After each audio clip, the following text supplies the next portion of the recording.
Bonjour à toutes et tous, bon appétit. Bienvenue chez iFluence ce jeudi 26 janvier pour ce premier rendez-vous de 2023, mais le dernier rendez-vous de notre cycle de conférences consacré au territoire, avec une nouvelle formule, un meet-up lunch. Donc n'hésitez pas à manger pendant qu'on parle, c'est absolument pas une offense, on est ravis que vous soyez là avec nous. Je m'appelle Zelda Chauvet, je serai ravie de vous accompagner tout au long de ce rendez-vous. Aujourd'hui, vous l'aurez compris du titre, nous allons explorer l'espace, vaste sujet infini même, mais qui, grâce à nos intervenantes et intervenants, nous permettront d'accéder à d'autres strates de réflexion entre science et création artistique. Pourquoi est-ce important d'explorer ces thématiques? Pourquoi est-ce important d'y réfléchir au-delà de la question du savoir et de la connaissance? Peut-être que appréhender l'univers est essentiel pour envisager une forme de renaissance et en tout cas de renouer avec notre Terre. Sans plus attendre, j'ai le plaisir d'accueillir Chloé Carrière pour ouvrir la réflexion, aussi connue sous le nom de Galactique. Chloé, elle est la fondatrice de l'association Space at Yourself et du projet Asclepios. Elle souhaite, dans sa mission, rendre plus accessible l'espace au plus grand nombre. Allons nous promener dans l'espace est le titre de sa présentation. Chloé, c'est à vous. Oui. Merci beaucoup Zelda et bonjour à tous, bon appétit. Pendant que vous nourrissez votre corps, on va tenter un petit peu de nourrir également votre esprit. Et c'est pour ça que je vous propose, dans ce format Meetup Lunch, une promenade à travers un territoire a priori inconnu, qui est l'espace. Je souhaitais d'abord me présenter rapidement, même si Zelda vient de le faire. Pourquoi est-ce que vous devriez croire tout ce que je vais vous dire pendant les 15 prochaines minutes? Eh bien, je suis étudiante à l'EPFL en management des technologies spatiales et entrepreneuriat, avec donc cette spécialisation dans les technologies spatiales. Et je suis actuellement en train de faire ma thèse de master avec l'Agence spatiale européenne à Rome, une spécialisation dans l'observation de la Terre. Et à côté, je me définis comme influenceuse scientifique. Cela signifie que j'essaie vraiment de créer un pont entre la société et l'essence du spatial. Et je fais ça à travers de nombreuses initiatives, comme par exemple des associations ou des projets que j'ai pu créer, ou une chaîne YouTube, des réseaux sociaux, etc. Une présentation comme celle d'aujourd'hui. Donc commençons notre promenade. Et comme toute histoire a son commencement, où est notre commencement?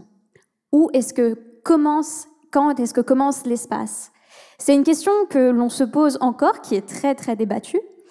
La définition officielle de l'espace actuellement est à 100 km d'altitude au-dessus de notre tête. Ce qu'on appelle la ligne de Kármán. Maintenant, je dis que cette définition, elle est très débattue parce que je pense que vous avez vu dans les actualités un nouveau phénomène qui s'appelle le tourisme spatial. Des entreprises comme SpaceX, Blue Origin ou Virgin Galactic qui souhaitent devenir des lanceurs pour permettre à des astronautes privés, a priori peut-être un jour des gens comme vous et moi, mais aujourd'hui pas vraiment des gens comme vous et moi, d'atteindre l'espace. Et certaines entreprises n'atteignent pas cette définition de 100 km/h. Et donc, ils essayent un petit peu de voir comment est-ce qu'on pourrait redéfinir cette définition, qui serait a priori pas vraiment basée sur des faits scientifiques. Donc, la question qu'on se pose est légitime. Un petit détour pour vous expliquer un peu plus de ce tourisme spatial, parce que je pense que vous en entendez beaucoup parler. Aujourd'hui, il y a 3 types de tourisme spatial. Le tourisme, ce qu'on appelle suborbital. Vous prenez une fusée, vous montez, vous êtes quelques minutes en apesanteur et vous redescendez, qui est opéré par Blue Origin ou Virgin Galactic.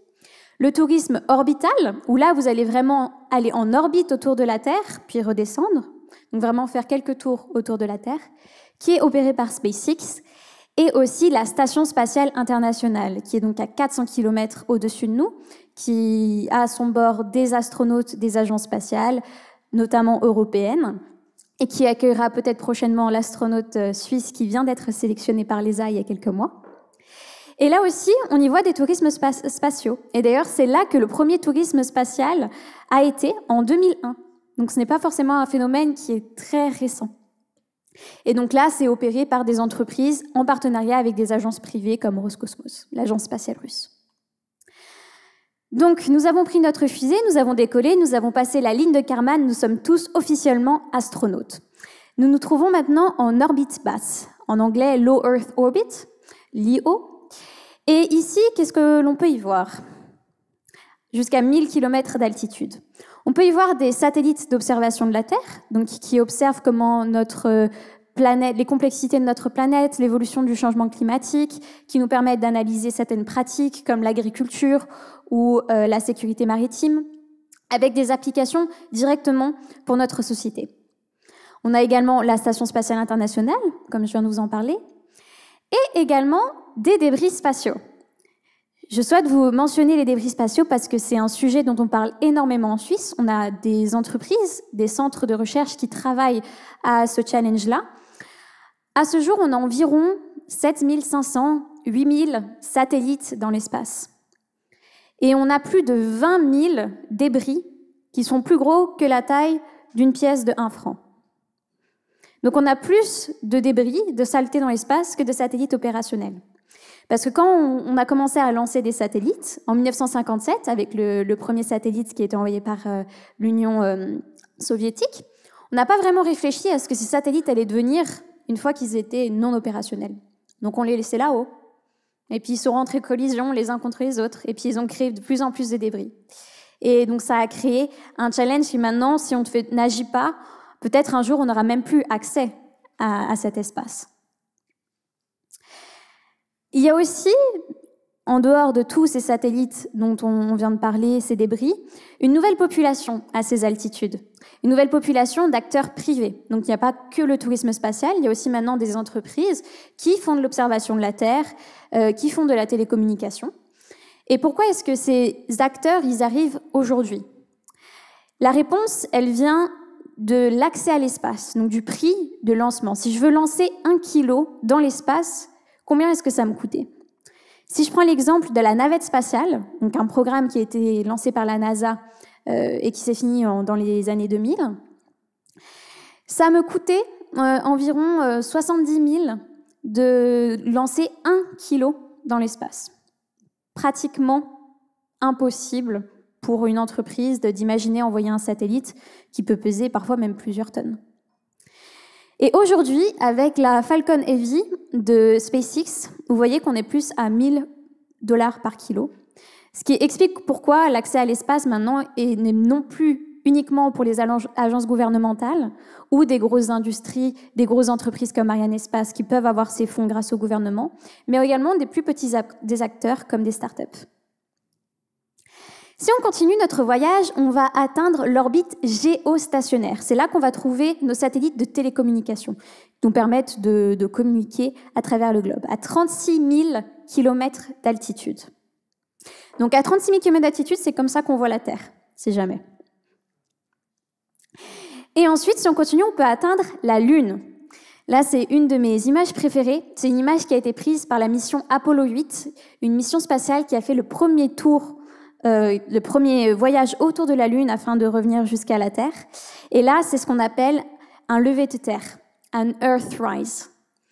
Et je trouve ça incroyable de se dire que cette petite boule de Noël, finalement, il y a toute l'humanité qui s'y trouve dessus, en une seule photo. Et ça, pour vous donner une notion des distances, on se trouve à peu près 384 000 km de notre planète Terre. Au passage, on peut dire un petit bonjour au James Webb Space Telescope. Si vous n'en avez pas entendu parler, c'est un satellite qui a été envoyé il y a 1 an pour Noël et qui a pour but de découvrir les mystères de notre univers. Et ce satellite se trouve au point Lagrange L2, à 1,5 million de kilomètres. Si vous ne le connaissez pas, vous devriez vraiment regarder, parce que ce satellite a coûté à peu près 10 milliards à construire. Donc autant vous dire que dans les impôts que vous avez payés, vous avez tous contribué à ce que ce satellite puisse être lancé et nous ramener des images comme celle-ci aujourd'hui. Ici, c'est la nébuleuse de la Carène, qui est un endroit dans l'univers où les étoiles, comme notre Soleil, se forment. Et c'est la première fois qu'on pouvait voir cette partie de notre univers avec une telle netteté, et j'ai envie de dire même une telle beauté. Et ce satellite, ce James Webb Space Telescope, nous permet de recevoir des images comme ça assez régulièrement et d'en apprendre plus sur les beautés de notre univers. Si on continue, on peut même arriver jusqu'à Mars. Mars, donc notre plus proche voisine, qui se trouve quand même à 228 millions de kilomètres de la planète Terre. Donc c'est déjà un sacré voyage, il nous faudrait plusieurs mois pour y arriver.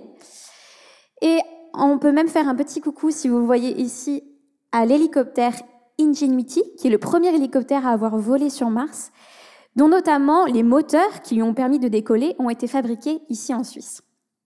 Comment pouvons-nous maintenant aller encore plus loin ? Mars, c'est la destination la plus lointaine que nous avons actuellement, mais comment est-ce qu'on pourrait atteindre d'autres astres ? Eh bien, la vérité, c'est que c'est vraiment difficile. Pour arriver jusqu'à Mars, ça nous prendrait au mieux quelques mois, mais pour aller sur d'autres planètes, même en dehors de notre système solaire, actuellement, avec nos technologies, c'est carrément impossible. Donc la seule manière qu'on a, c'est d'envoyer des satellites qui nous permettent de voir encore plus loin. Et là, vous voyez, c'est une image qui vient du satellite Hubble, qui est donc le prédécesseur du James Webb Space Telescope, et qui a été réparé à 2 reprises par notre astronaute suisse Claude Nicollier. Ce qu'ils ont fait, c'est qu'ils ont pointé ce télescope vers une zone du ciel où on ne voyait rien. C'était tout noir. Et ils l'ont laissé là pendant plusieurs jours, et voilà ce qui en est sorti. Et chaque point lumineux sur cette image est une galaxie qui contient des centaines de milliers de soleils, et donc on peut imaginer encore plus de planètes. Sauf certains points, vous pouvez voir avec la diffraction, où là c'est des étoiles, ce ne sont pas des galaxies. Un autre phénomène qui est intéressant en astronomie, en astrophysique, c'est que quand on regarde loin dans l'espace, en vérité, on regarde dans le passé. Parce que la lumière a une vitesse finie, donc le temps que la lumière arrive jusqu'à votre œil, l'objet que l'on regarde a dû évoluer. Donc, quand vous regardez parfois le ciel, si ça se trouve, certaines étoiles que vous voyez n'existent plus. Parce que vous percevez uniquement la lumière qui a pris peut-être des années à arriver jusqu'à nous. Et donc, en regardant le plus loin possible avec nos télescopes, on peut remonter jusqu'à l'origine de l'univers, qui s'est déroulé il y a 13,7 milliards d'années. Et quand on regarde assez loin, on tombe sur ça. Peu importe où vous regardez dans le ciel, vous tombez sur ce fond diffus cosmologique, qui est pour moi ce qui m'a converti, entre guillemets, au milieu du spatial. Quand je suis tombée sur cette image, je ne me suis pas vue faire quelque chose d'autre dans ma vie. C'est la première image, juste après le Big Bang, là où finalement les photons ont été créés, qui nous montre la différence entre maintenant et aujourd'hui. Vous voyez, les différentes couleurs sont des gradients de température, qui sont quand même minimes. Et à partir de là, des galaxies, des étoiles, des planètes et la vie ont été créées. Donc après cette promenade relativement courte à travers l'univers, qu'est-ce qu'il faut en retenir ? Quand on m'a demandé de parler pour cette présentation, j'ai compris que le sujet était de découvrir ou de la conquête de territoires inconnus. J'étais curieuse et donc je suis allée voir sur le Larousse la définition de territoire. Et j'ai trouvé que c'était un espace relativement bien délimité, que quelqu'un s'attribue et sur lequel il veut garder toute autorité. Et mon message que je vais vous faire passer, la réflexion que je vais vous donner ce midi, c'est est-ce que l'espace, c'est vraiment un territoire ? Est-ce qu'on peut vraiment s'attribuer l'espace ? Est-ce qu'il nous appartient ? Moi, je ne pense pas. Je ne pense pas que l'espace est un territoire à conquérir. L'espace est un environnement à découvrir et à explorer avec respect. Donc, ce que je voudrais vous faire tirer de tout ça, c'est qu'il faut qu'on protège notre belle planète, qu'on l'explore respectueusement main dans la main, parce qu'elle nous appartient à tous, comme l'espace, à tous et toutes. Profitons des apports positifs pour la société et l'économie que, parfois, l'exploitation de l'espace peut nous donner. Et surtout, faisons passer le mot, parce que ça nous concerne tous. Merci à tous. Si jamais vous voulez me suivre, n'hésitez pas. Merci beaucoup, Chloé. Merci. On vous retrouvera tout à l'heure parce qu'on aura l'occasion d'échanger avec les différents intervenants. Merci beaucoup pour votre présentation. Le moins qu'on puisse dire, moi en tout cas, je ne sais pas vous, mais moi ça me donne carrément le vertige. Et surtout, ça me donne envie de voyager très très loin. Quand je vois ces images, Je pars dans mon imaginaire, je pars dans la science-fiction, je pars dans une expression artistique.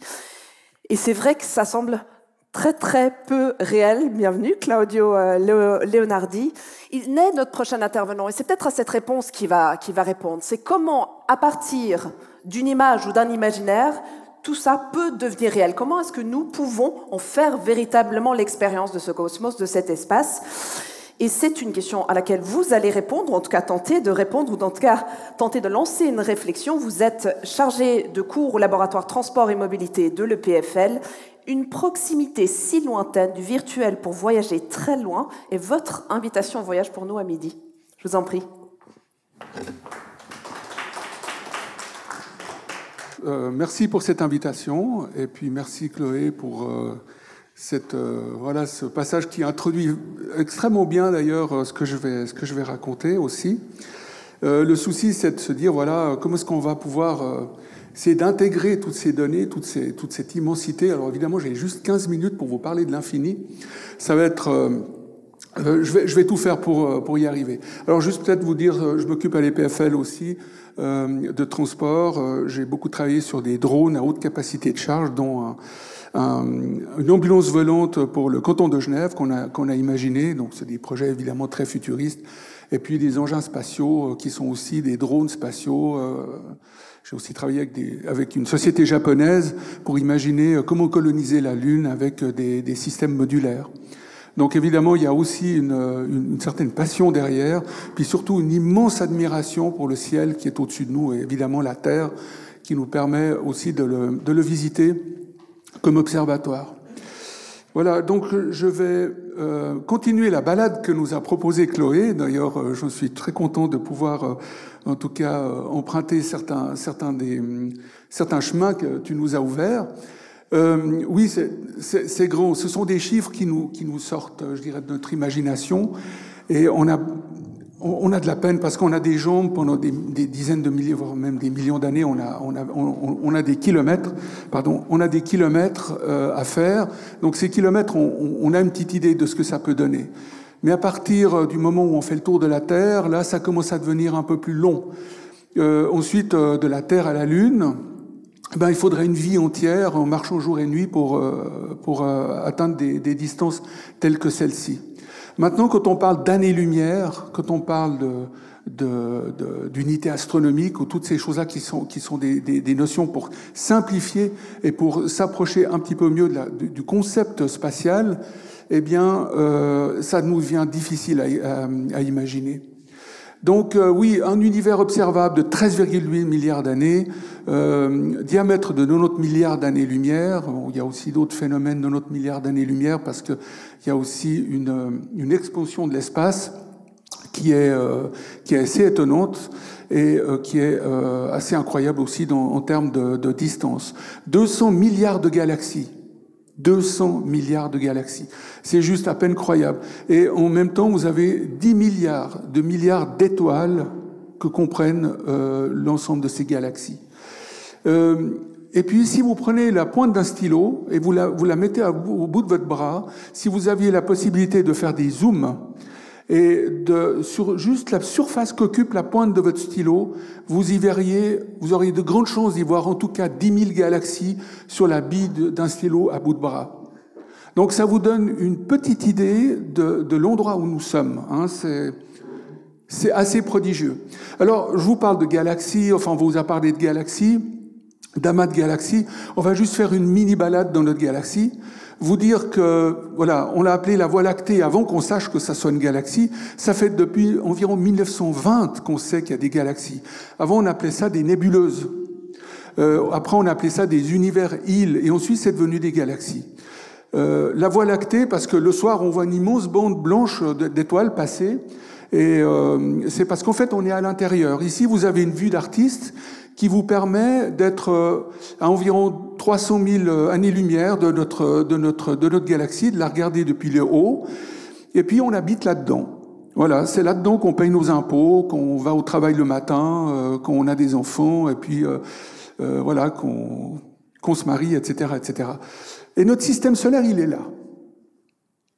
Et si maintenant on devait vraiment voir notre système solaire, le pixel qui est là-dessus serait déjà des centaines de fois trop grand. D'accord? Donc là, le point rouge, c'est pas notre système solaire, c'est beaucoup plus petit, mais sinon vous ne le verriez pas d'où vous êtes assis. Cette galaxie, elle est prise entre les bras d'Orion, ici qu'on voit en rouge. C'est donc cette masse d'étoiles qui tourne, qui a un mouvement différentiel. Il y en a entre 200 et 250 milliards d'étoiles, donc de systèmes solaires. Ça fait de vastes territoires. Hein. Et on habite là. Et puis, voilà, là-dedans, on est en train de naviguer à la vitesse, le système solaire, de 245 km/s à 7 km/s près, on ne va pas chipoter non plus. On a une vitesse de la Voie lactée qui est de 630 km/s et on se déplace à 30 km/s autour du Soleil. Et une année galactique nous prend 170 millions d'années pour faire le tour de la galaxie. D'accord? Donc, voilà, voilà, je prétends pas même arriver à l'âge de 1 an galactique, malheureusement. Ce serait, voilà, mais en général, quand on parle de 170 millions d'années, là, on parle déjà en termes d'éléments géologiques.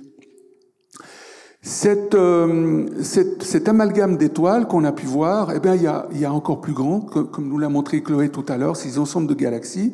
Là, on va encore prendre du recul. Ici, alors on va plus prendre la pointe d'un stylo, on aura un modeste 4% du diamètre de l'univers observable qui est représenté ici sous ces cheminements jaunes que vous voyez orange. Là, vous avez des amas de galaxies et nous habitons dans l'amas de la Vierge.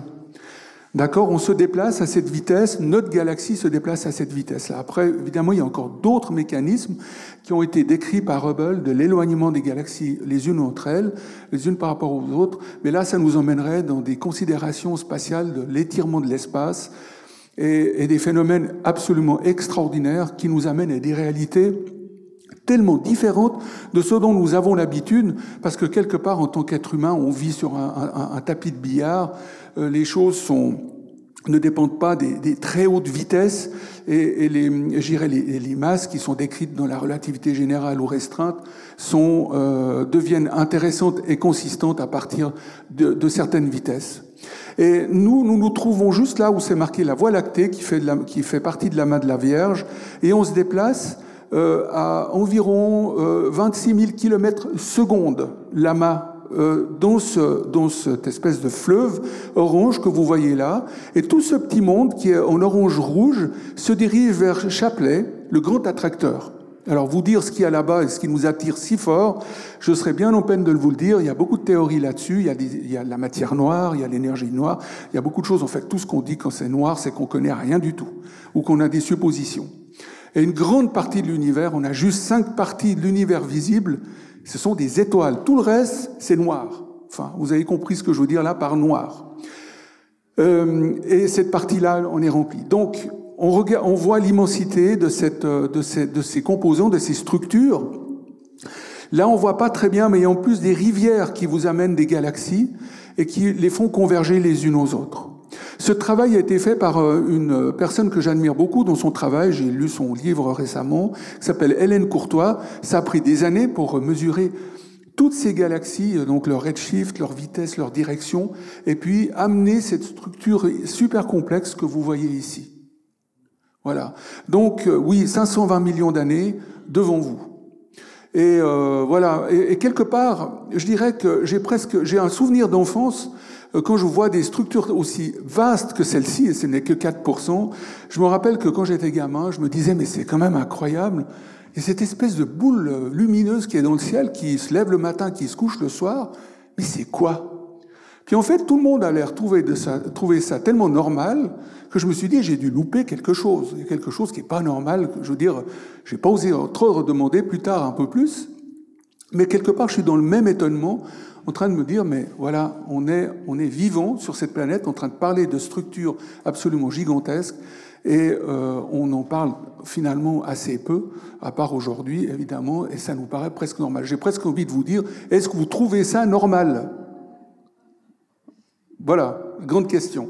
Si on commence à se poser cette question-là, vous avez de l'avenir dans ce domaine. Shapley, le grand attracteur, c'est un astronome américain qui a confirmé une théorie sur les céphéides et qui nous permet justement, grâce à ces céphéides, de pouvoir calculer les distances qu'il y a entre les galaxies, parce que là, vous ne pouvez plus faire de la triangulation tout simplement. D'accord ? Donc, ce sont des gens qui ont marqué, et qui sont mal connus malheureusement, mais qui ont marqué une grande évolution et qui nous ont donné des outils de compréhension absolument extraordinaires. Je reviens à M. Zwicky, qui, lui, a été un des premiers qui a subodorer cette masse manquante en observant des galaxies naines qui allaient beaucoup plus vite et qui avaient, je dirais, des vitesses d'évasion et qui étaient attirées par des masses qui correspondaient pas à ce qui était visible. Donc c'est là où il y a eu véritablement un début de réflexion très intéressante qui s'est ajouté évidemment à bien d'autres éléments qui ont été découverts entre les années 20 et les années, je dirais jusqu'à maintenant. Il y a eu une évolution absolument extraordinaire de la compréhension de notre monde. Et je trouve que, voilà, on a cette chance d'être vivant, puis de se poser des questions sur cet environnement-là. Et aujourd'hui, on peut commencer à avoir des réponses très intéressantes parce qu'il existe énormément de conférences sur Internet, de livres et de choses comme ça. Je vais m'arrêter là pour ce qui est du cosmos, vous dire que pour peut-être vivre un tout petit peu cette expérience-là en tant qu'humain, aujourd'hui, vous avez des casques virtuels qui aussi sont utilisés par des gens qui jouent et qui se tapent dessus, etc. Ça, c'est un autre choix. Mais ces casques virtuels, j'ai fait l'expérience un jour dans mes trains, puis de regarder la Terre, puis de m'éloigner de la Terre, puis tout d'un coup, j'ai de nouveau vu cette petite boule bleue, où j'ai été assez surpris de voir que quand je regardais comme ça et comme ça, je voyais ce vide absolument incommensurable. Puis de voir cette petite boule bleue qui flottait, ça m'a fait une impression où je me suis dit, mais on devrait beaucoup plus exploiter ces moyens visuels pour avoir peut-être une toute petite partie de ce qu'a pu vivre un astronaute. Et je pense qu'on s'approche un petit peu de cette réalité-là, même si on s'approche de quelques cheveux, je dirais, en termes imagés, de la réalité d'un astronaute dans l'espace, eh bien, je pense qu'il faut le prendre. C'est pour ça que j'essaie de promouvoir à l'EPFL ces techniques de vision-là, parce qu'elles nous amènent beaucoup d'éléments très intéressants et qui nous amènent même à une compréhension, voire même à des associations d'idées. Quand on contemple la beauté de ces choses-là, eh bien, on a des associations d'idées qui sont aussi très puissantes et qui peuvent nous amener très loin. Voilà, je crois que je vais m'arrêter là. Et puis peut-être, pendant que je vais peut-être encore avancer, parce qu'après il y a un film qui devrait passer, le voilà, qui est un travail qu'on a fait avec 2 étudiants, dont une est en train de faire un doctorat maintenant, et puis l'autre a finalement été engagée par la compagnie avec laquelle on a travaillé sur une partie où on a calculé l'évacuation du CO2 dans un engin spatial. Là, c'est juste en fait, on a imaginé une base spatiale plus les moyens d'y arriver. Alors, on a imaginé une grue spatiale qui est capable d'aller déposer du matériel sur Mars, puis ensuite de repartir en orbite, intercepter des cargos, et puis ramener environ 5 fois. Faut qu'on ait des moteurs qui puissent servir 5 fois. Ça, c'est encore une autre histoire. Et puis, sur ce projet, après, on a calculé les températures, la descente, les vitesses, etc. Avec ces étudiants, on a fait un travail qui était très, très, très important. Enfin, je veux dire, qui était très conséquent, plutôt. Et on a découvert, bien sûr, plein de choses, y compris que certaines choses n'étaient pas forcément possibles dans le film qu'on voit là. Parce que le film qu'on voit là, évidemment, il y a encore toute la partie base, qui est base spatiale, qui est très, très compliquée.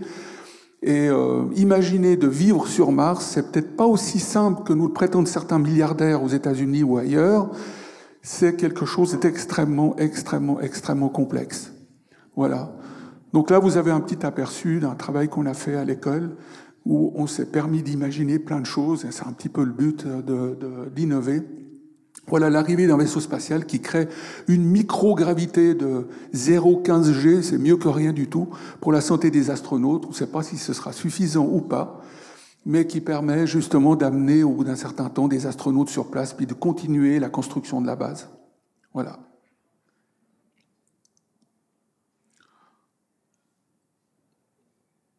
Alors, il y a beaucoup de choses à dire. La vitesse des vaisseaux est d'environ 18 000 km/h.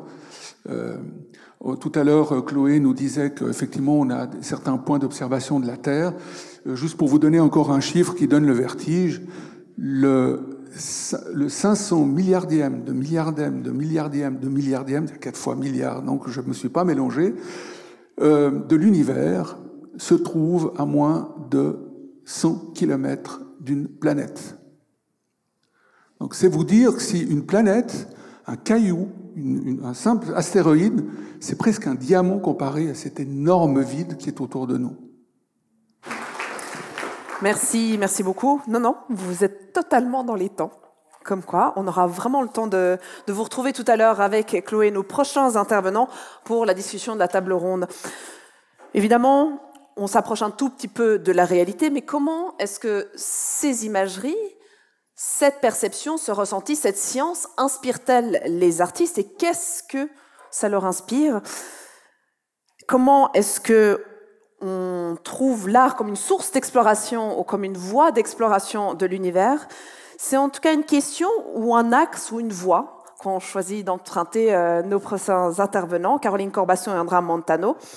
Créer ce lien entre la science et la création artistique et nous propose un voyage entre archives astrophysiques et séries photographiques dont certains résultats sont d'ailleurs à découvrir ici dans le cadre de l'exposition présente chez HiFlow. Caroline et Andrea, je vous laisse la parole.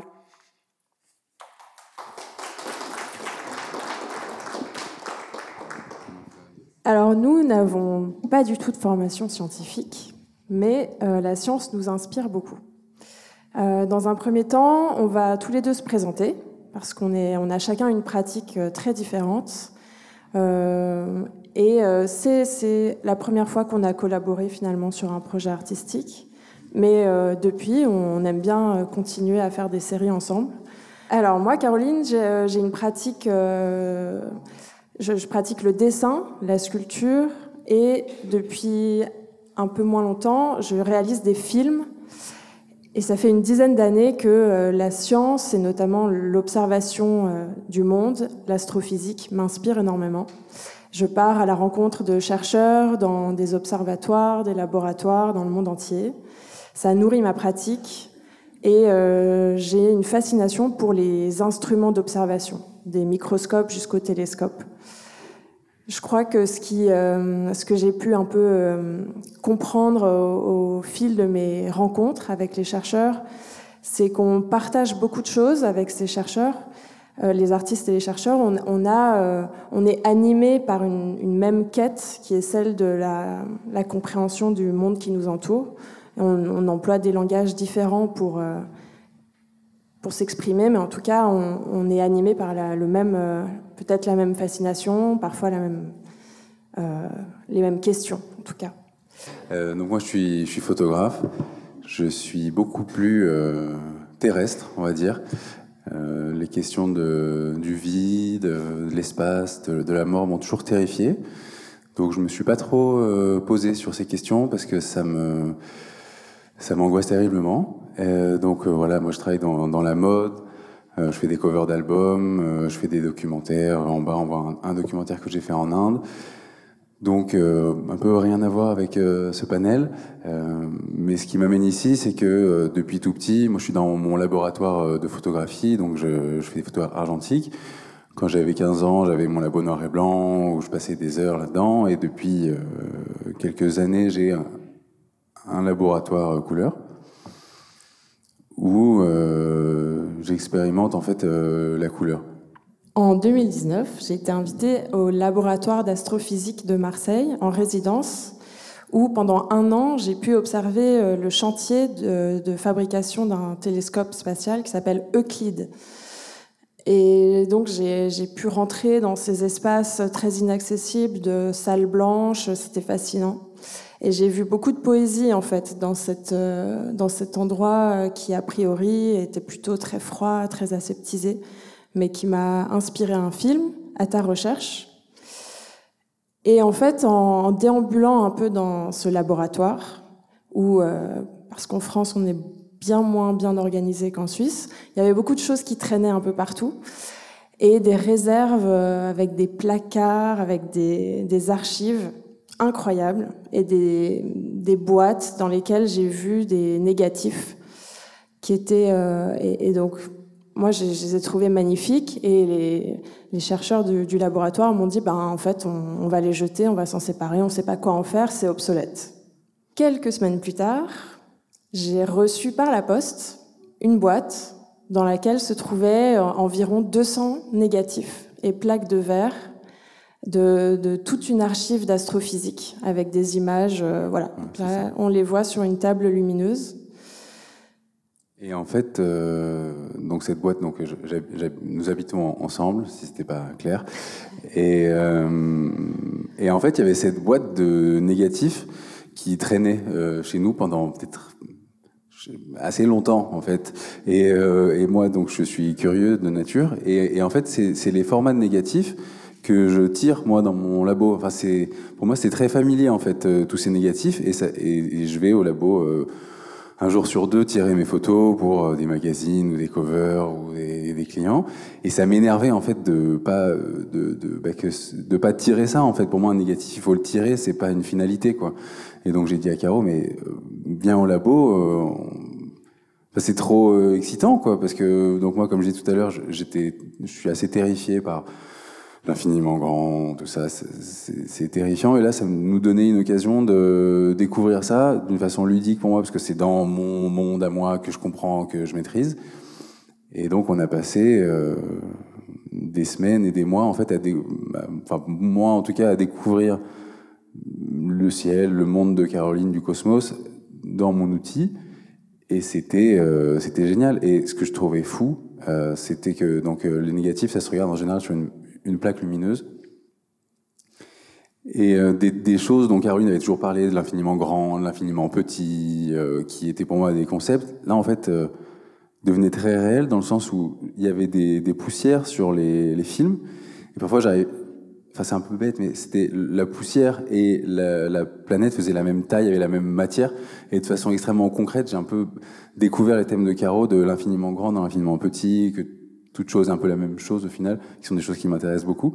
Et c'était une super expérience, et je crois que c'est à toi de parler. Et oui, et donc cette obsolescence, on l'a trouvée très belle, très poétique. C'est-à-dire qu'une image, à partir du moment où elle est prise, elle est presque déjà dépassée. Enfin, ça va très vite, la technologie évolue. Et toutes ces images n'ont plus aucun intérêt scientifique, si ce n'est qu'elles ont un intérêt historique. Mais pour nous, elles avaient un vrai intérêt esthétique et poétique. Et graphique, en fait. Nous, on est vraiment donc, voilà, des artistes, on est passionnés par... on a des émotions très fortes avec des choses comme la date du 26 qui est revenue 3 fois. Il y a 26 novembre, 26 septembre, 26 juin. Et en fait, c'est tout un corps très graphique qu'on a découvert. Et donc, on fait un livre avec une éditrice qui s'appelle Area Books. Voilà, donc ce projet, on l'a développé au fil du temps, on a fait des tirages, il y en a dans l'exposition, que vous pourrez voir si ce n'est pas déjà vu.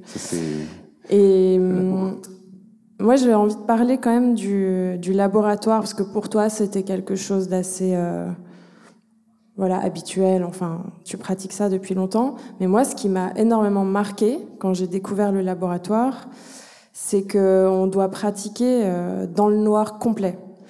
Et donc, ça m'a vraiment... j'avais cette sensation d'espace, justement, et d'inconnu.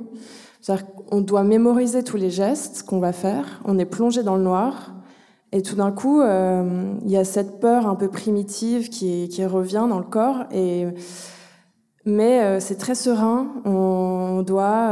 on sait ce qu'on va faire. Mais on est vraiment... Enfin, moi, j'avais l'impression d'être dans l'espace. Je me sentais complètement flottée dans ce laboratoire. Et je me sentais proche, en fait, des astronomes qui... Et je me disais, mais quel courage ils ont d'aller partir comme ça pour nous tous, pour nous rapporter de la connaissance. Et voilà, donc il y avait un parallèle assez beau entre ce laboratoire et l'espace. Et il y a ce moment assez magique aussi de la révélation de l'image, parce que quand on fait tout ce processus, on voit rien. Puis on dépose le tirage dans une machine qui va agir, qui va révéler ensuite l'image. Et donc le moment de la révélation, il est aussi hyper excitant, et ça me fait penser aussi à quand on envoie un télescope dans l'espace, on ne sait pas quelle image on va voir. Il y a toujours ce moment de la révélation de la première image qui est vraiment magique. Et aujourd'hui, donc on montre cette série. On a eu la chance d'exposer. La première fois, c'était à la Galerie Laurence Bernard, ici à Genève, dans une exposition qui s'appelle Pollen, et où les tirages étaient aussi... Enfin, il y avait une filiation entre la poussière de pollen, des fleurs, et la poussière céleste. Puis en Espagne aussi, les images ont voyagé dans un espace en Espagne. En ce moment à Paris, enfin l'exposition vient juste de se terminer, mais on a aussi montré les images à Paris.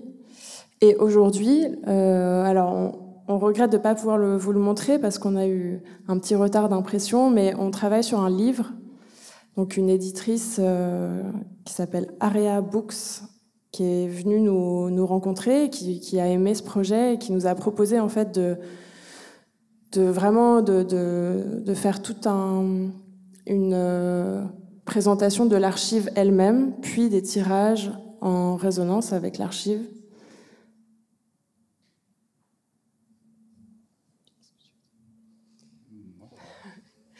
Voilà.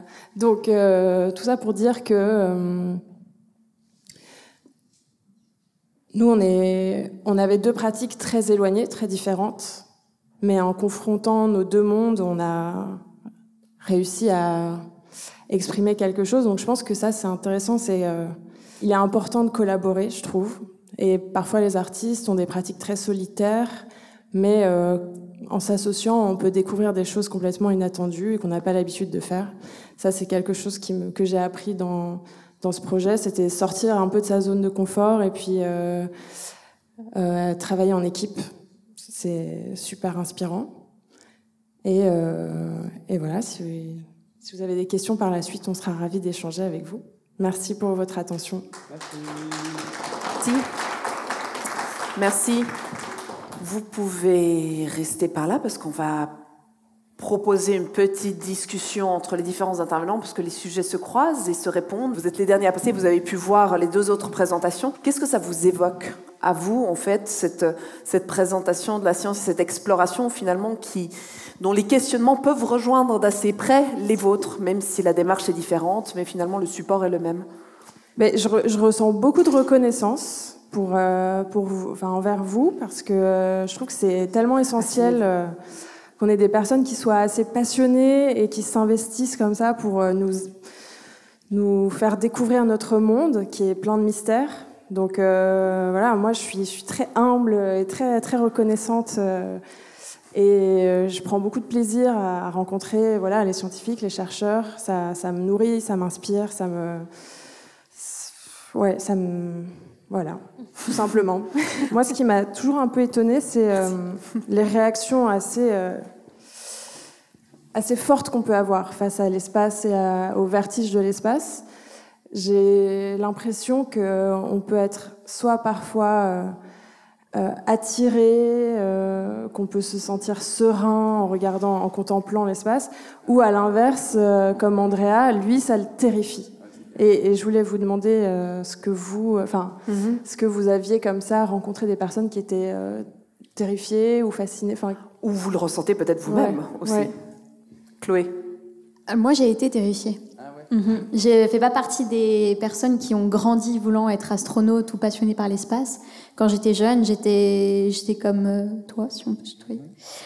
Terrifiée par cette immensité et ces paradoxes qu'on n'arrive pas à comprendre.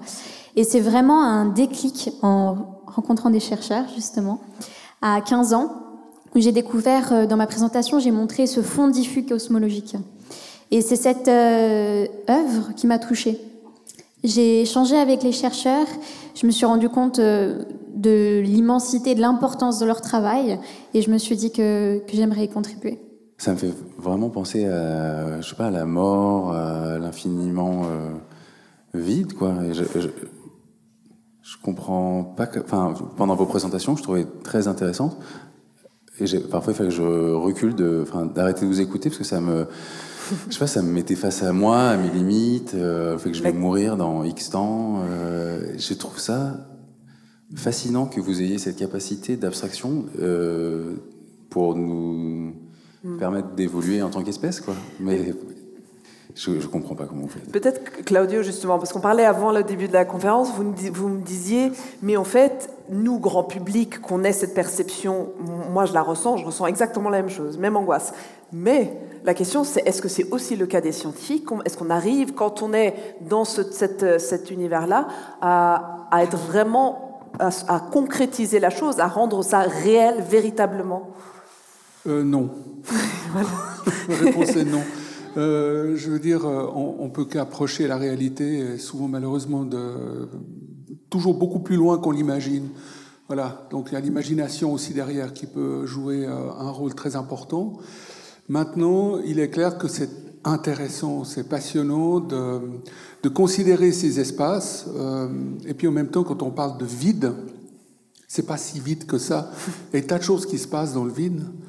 Vous avez de la création de matière en continu et de l'annihilation de matière. Donc, il y a des réalités aujourd'hui qui sont encore plus incroyables que simplement cette sensation du vide et d'espace immense. En plus, on parle de la gravité. Aujourd'hui, on commence à modifier notre vocabulaire. La gravité n'est plus une force comme on nous l'apprend à l'école. Ça a plutôt à voir avec l'espace lui-même, qui a des propriétés dans lesquelles vous avez des effets d'accélération, décélération, etc. Toutes ces choses-là sont passionnantes par elles-mêmes. C'est clair que, bien sûr, il y a cette peur. D'ailleurs, vous parliez tout à l'heure de peur très ancienne de noir. Elle existe chez chaque être humain. Donc, on est là depuis environ 30 millions d'années. On n'a même pas fait beaucoup. Notre espèce n'a même pas fait même pas un moitié de tour d'une année galactique. On est en train de se réveiller peut-être aussi à des consciences de notre environnement et puis de travailler aussi là-dessus. On est aussi pris par des très anciennes peurs qu'on ne peut pas enlever quelque part au fond de nous-mêmes, comme disait Jung. On est des hommes ou des femmes très anciens. Et là derrière ces peurs, c'est aussi un moteur, la peur. Vous voyez, je veux dire, il y a le mystère, on est séduit aussi par la peur. Le vide, quand je regarde en bas un puits et puis que j'ai cette sensation de vide, j'ai aussi envie d'aller dedans. Alors, ne me demandez pas pourquoi, mais malheureusement, c'est comme ça. J'ai envie de descendre. Et puis, le soir, quand je regarde le ciel, je me dis, c'est un gouffre de 14 milliards d'années-lumière. Et la seule fois où j'ai cru le ressentir, mais à mon échelle humaine, c'est un jour que j'étais avec ma petite fille, qui avait 5 ans. On était couchés dans l'herbe, en nuit d'été, puis on regardait les constellations. Tout d'un coup, j'ai eu l'impression que je pouvais être aspiré là-dedans. Et je crois, de toute ma vie, j'ai jamais eu un vertige pareil. Pourtant, j'ai eu un brevet de pilote privé quand j'étais plus jeune, où cette sensation de vide était aussi là, mais évidemment, ça n'a rien à voir avec l'espace ou un vol spatial. On est encore dans cette épaisseur de papier qui est autour d'une orange, qui est l'atmosphère. Voilà. Moi, je me demandais plusieurs choses, notamment, c'est vrai que moi, est-ce que vous croyez en Dieu? Comment ça se passe tout ça? Parce que moi, quand je fais de l'art, ou quand j'écoute de la musique, ou je me sens très connecté avec quelque chose de supérieur, ou quand je fais une œuvre d'art que je vais trouver touchante, j'ai l'impression que Dieu, quelque chose m'a poussé dans cette direction et m'a insufflé une forme d'émotion. Je me demandais si, premièrement, vous aviez ces moments d'inspiration dans vos recherches, parce que quand on regarde les documents qu'on a interprétés, je trouve qu'il y a beaucoup d'émotions dedans, il y a beaucoup de beauté. Je me demandais si vous aviez ces émotions de beauté, et si vous avez l'impression d'être en contact avec Dieu, peu importe comment on vit Dieu, mais je sais pas, ce truc d'être insufflé par une forme de vie qui nous dépasse, quelle place ça a dans ça, quoi? Et on peut même penser à l'image que vous avez montrée tout à l'heure, celle de James Webb, en fait, avec cette image extraordinaire, en fait, qui ne laisse pas indifférent, hein, Chloé. Alors, c'est une bonne question. Oui et non. Alors, quand je dis non, c'est que je ne suis pas religieuse, je n'ai pas une croyance particulière. Mais c'est vrai que de travailler dans le milieu du spatial, justement, quand on étudie l'astrophysique, ce qui est mon parcours, j'ai fait un bachelor de physique de 3 ans, et qu'on apprend qu'on a toutes ces constantes cosmologiques, que si à 0,00001 près, elles étaient différentes, nous ne serions pas là aujourd'hui. Et de se dire que ça se joue à une telle précision, ça amène ce questionnement de est-ce qu'il n'y aurait pas quelque chose de supérieur qui a fait qu'on est là aujourd'hui ? Je n'ai pas la réponse, mais j'entends très bien que l'étude de l'univers peut amener ces questionnements. Et d'ailleurs, beaucoup de scientifiques avaient ce type de croyances aussi qui ont travaillé dans le spatial.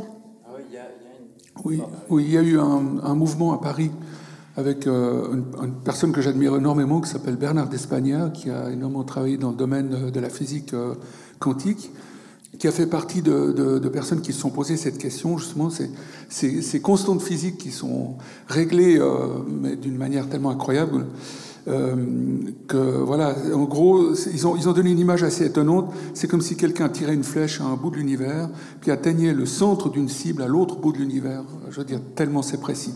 Alors, évidemment, là, on peut se poser... On va devenir très philosophique, après, vous devrez me taper dessus pour que je m'arrête de parler, parce que... On a un petit peu de temps encore. D'accord, mais juste peut-être vous dire aussi qu'il y a maintenant des théories qui commencent à naître, il y a peut-être une vingtaine d'années, sur les multivers, il y a beaucoup de choses comme ça. Et puis en même temps aussi, voilà, la mort qui vous fait si peur. Alors d'abord, j'ai envie de vous dire que quand on est dans un univers aussi extraordinaire, je ne veux pas dire que ça ne me fait pas peur, parce que l'inconnu fait peur, mais quelque part, j'ai une certaine confiance dans le fait de me dire, voilà, il y a quelque chose d'extraordinaire qui est quelque chose après ou avant. Quand je vois une galaxie ou des images de galaxies, je me dis, je meurs, je m'en fous, c'est tellement beau, ça va être au-delà de moi, j'ai aucune importance. Pardon, vous pensez qu'il y a quelque chose après la mort qui se joue dans les galaxies ? Donc ça recommence. Mais malheureusement, j'aimerais tellement vous répondre, vous imaginez pas. Mais malheureusement, je risque de vous dire des bêtises ou alors je dois ouvrir une nouvelle secte. Mais oui, c'est des réponses. Quand on est là-dedans, et puis qu'on lit et qu'on discute avec des personnes qui sont là-dedans, mais même dans d'autres domaines, y compris la biologie, je veux dire, ça couvre tous les domaines, vous êtes devant l'existence de quelque chose. Pourquoi y a-t-il quelque chose ? Oui. Voilà, c'est ça. Je pense là, on part un peu en métaphysique, oui. Comme on dit. On s'est un peu éloigné de la physique. Je pense qu'il y a quelque chose dans ce que vous avez dit par rapport à la peur. Finalement, pourquoi est-ce qu'on fait de la science ? Parce qu'on a peur. Et comment est-ce qu'on arrive à avoir moins peur ? En comprenant. C'est ça. Et en fait, on essaye de mettre des structures, des formats, des théories qui nous permettent de comprendre et justement peut-être d'avoir un moins ce sentiment de peur. J'ai deux éléments par rapport à ça. La première, c'est qu'il semblerait qu'on a un intérêt pour l'espace et l'univers par vague. C'est un peu un de mes collègues qui est plus là, mais qui l'a dit l'autre jour, et ça m'a fait passablement réfléchir. C'est qu'on a un intérêt, nous, grand public, pour l'espace dans des moments spécifiques où le monde va pas très bien. Donc il y a une forme de recherche ailleurs, de réponse, ou peut-être de compréhension de pourquoi on est aussi de trouver d'autres repères. Et ça en vient à ma deuxième remarque, et d'ailleurs que vous avez engagé, Chloé, c'est la question de l'émerveillement et la question, en fait, de comprendre pour pouvoir finalement nous soigner et sortir de ces peurs, parce que finalement ça revient aussi à ça, au-delà de la peur métaphysique de la mort. On dit, on a peur parce qu'on ne se connaît pas, donc si on connaît, on aura moins peur, et du coup on pourra être mieux, plus en équilibre, s'émerveiller et revenir à ce dont vous parliez, aussi un rapport à la Terre qui est meilleur, peut-être sortir pour mieux regarder, prendre de la distance pour mieux regarder. Voilà, c'était ma contribution. Merci. Est-ce que tu as moins peur depuis que tu es donc dans cet univers ? Est-ce que tu dis... Je ne sais pas si le mot c'est moins peur, parce que ce qui je trouve aussi incroyable avec l'espace, c'est quand on en apprend quelque chose, il y a 10 autres questions qui arrivent. Mais ça fait partie aussi de la beauté de la vie, c'est d'avancer sans savoir ce qui pourra arriver un jour. Donc je prends, on va dire, du plaisir à découvrir cet univers et à le partager avec les autres, et puis on apprend à vivre avec la peur qu'on a tous les jours. Pourquoi est-ce si important justement de communiquer pour vous, de renseigner les gens, d'informer les gens, de leur donner un accès ? Mais évidemment, 10 autres questions vont arriver, on le voit là. Mais pourquoi est-ce que c'est vraiment une mission que vous êtes donnée ? Ça reste aussi très philosophique, mais ça vient surtout des différents échanges que j'ai pu avoir avec des personnes qui sont allées dans l'espace. À chaque fois qu'on que ce soit des personnes qui aient marché sur la Lune, qui soient allées à bord de la Station spatiale internationale, ce qui revient, c'est cette vision de la Terre. Cette vision de, quand on la regarde de là-haut, toutes les frontières, finalement, s'éteignent. On fait tous partie d'un même vaisseau spatial, c'est ce qu'on aime dire. Et je trouve que c'est un milieu, quelque chose qui nous concerne tous. On a tous une part à jouer, une responsabilité de savoir comment on utilise cet espace. Et c'est pour ça que j'aime le partager. Et puis comme on le voit ici, que ce soit des scientifiques, qu'on soit des artistes, qu'on soit tout petit ou qu'on soit âgé, on a cette fascination qui est là. Et j'aimerais peut-être, Chloé, corroborer cet aspect-là sous le fait que vous avez parlé de peur aussi et de beauté des choses. Il y a un autre élément qui a été souligné par Jeanne Hersch, qui était une philosophe genevoise, qui parlait de l'étonnement, du moteur que peut susciter l'étonnement. Et oui, effectivement, quand on a peur, on ne sait pas de quoi on a peur, donc on a aussi une forme d'étonnement, et des fois, elle peut se convertir en peur. Et je dirais que je vais prendre juste encore un autre exemple d'un astronaute que j'ai rencontré dans les années 70, vous voyez si ça date, qui s'appelait Irvine, qui a été sur la Lune, et qui a peut-être, comme toi, le Fonds diffus cosmologique t'a donné ce but. Eh bien moi, il m'a un peu changé ma vie, et je le savais, je l'ai compris quand je suis sorti de cette salle de conférence, où cet homme racontait qu'il prélevait des échantillons, tout d'un coup il lève la tête et il voit la Terre. Puis il voit cette petite boule bleue, d'ailleurs c'est marrant parce que tu as employé la même expression, et il s'est arrêté et il a reçu un véritable coup de poing, je ne sais pas si c'était dans l'estomac, dans la figure, mais vous voyez ce que je veux dire.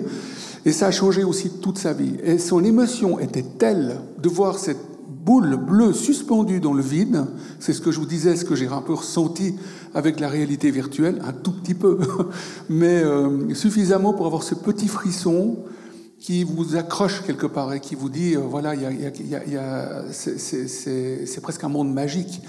Et je dirais avec les lois de la physique, mais le fait qu'on soit là pour le constater, il y a déjà quelque chose. Et voilà, cet étonnement était tellement fort chez lui et encore vivant chez cet homme qu'il s'est arrêté de parler et son émotion était plus forte que sa parole. Donc un astronaute ultra entraîné, etc. Et quand je suis sorti de là-bas, c'est là où j'ai eu pour la première fois de ma vie en me disant, mais quand ils sont revenus entre la Terre et la Lune, ils ont dû ressentir ce vide incroyable pendant les 3 jours qu'ont duré ce voyage. Ensuite, il y a un astronaute qui parlait à la mer quand il est arrivé. Il a dit, Terre, tu as une mer qui est magnifique. Donc il y a des choses qui nous échappent. Évidemment, on reste humain. Je pense que la philosophie et toutes sortes de choses sont très, très importantes aussi pour canaliser ses forces, ses étonnements et ses peurs. Mais je pense qu'il ne faut pas se laisser submerger. Ça doit être un signal comme quoi les choses sont aussi attirantes, et puis des fois elles deviennent tellement attirantes qu'elles nous font peut-être un peu peur, ou vice-versa. Mais en gros, c'est à nous aussi de prendre conscience de ça et de changer notre façon de voir. Et c'est un peu la démarche aussi que d'une certaine façon, en se rappropriant cet imaginaire, ces images, qu'on peut raconter une histoire autrement, qu'on peut la faire sienne et qu'on peut la transmettre. C'est-à-dire qu'en fait, c'est le vecteur d'émotion, et l'émotion permet de raconter les choses autrement. En tout cas, de se familiariser avec cet inconnu. Et puis on parle d'inspiration chez les artistes. J'imagine que ce vertige-là, on peut aussi le ressentir, ce grand vide, ou ne pas savoir, et ça vient, et on ne sait pas pourquoi. C'est exactement ça. Moi, je sais que je dessine depuis que je suis toute petite parce que c'est une activité qui canalise en moi beaucoup d'émotions, quand je comprends pas quelque chose, j'ai envie de le dessiner en fait pour m'en approcher, pour qu'il devienne peut-être plus compréhensible sur l'espace d'une page, et que tout d'un coup, l'univers devient à portée de main en fait quand on le représente. Chloé. Si j'ai le temps, j'aimerais en fait vous poser une question. Et souvent, en tant que communicatrice scientifique, la question qui revient du public, c'est à quoi ça sert d'explorer l'espace, etc. C'est une question qui est souvent difficile à répondre. Pragmatiquement, on peut dire c'est l'esprit pionnier, ou bien ça nous permet de développer des technologies qui vont avoir des applications sur Terre. Mais finalement, en écoutant votre présentation, aussi ta présentation, je me dis, il y a plus que ça. Finalement, c'est cette expérience humaine qu'on recherche. Et est-ce qu'on doit vraiment y avoir un retour technologique, mesurable de cette expérience. Et je me demandais ce que vous en pensiez. Moi, ça m'évoque une phrase de Picasso qui disait « Si on sait déjà ce qu'on va trouver, alors pourquoi le chercher ?» Et je trouve que c'est le chemin qui est hyper intéressant. C'est-à-dire qu'on ne sait pas ce qu'on va trouver, mais enfin, on est animé par cette quête, par ce désir de savoir, de trouver. Et c'est ça qui est important, peut-être. C'est pas la finalité de la découverte. C'est en fait, c'est oui, nous humains, on est chercheurs, on cherche.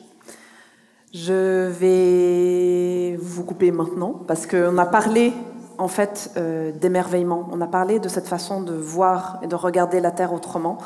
Il y a une initiative, un projet qui a été lancé par l'ONG qui s'appelle One Home, intitulé l'Overview Effect. Et c'est exactement ça. Le but est de regarder notre Terre autrement pour retrouver une sensation d'émerveillement de la Terre, de la conscience de la Terre, de cet émerveillement aussi de l'humain face à la Terre et face à lui-même. Jean-Pierre Gou, qui est à l'initiative de ce projet, dit qu'on n'a pas besoin de sauver la Terre, on a juste besoin de l'aimer. Et je vous propose de regarder le film de Overview Effect, 5 minutes, sur la voix de Yael Naïm. Regardons cette vidéo, ça vaut vraiment la peine.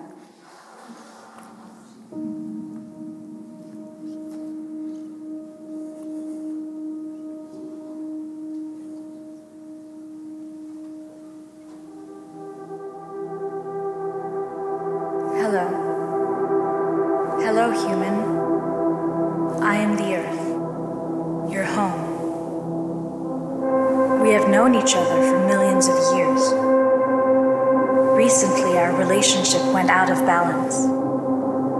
Fortunately, you are here, looking at my latest portrait, captured from 1 million miles away. Like astronauts, you will experience something special. Some say they fall in love with me. They call it the overview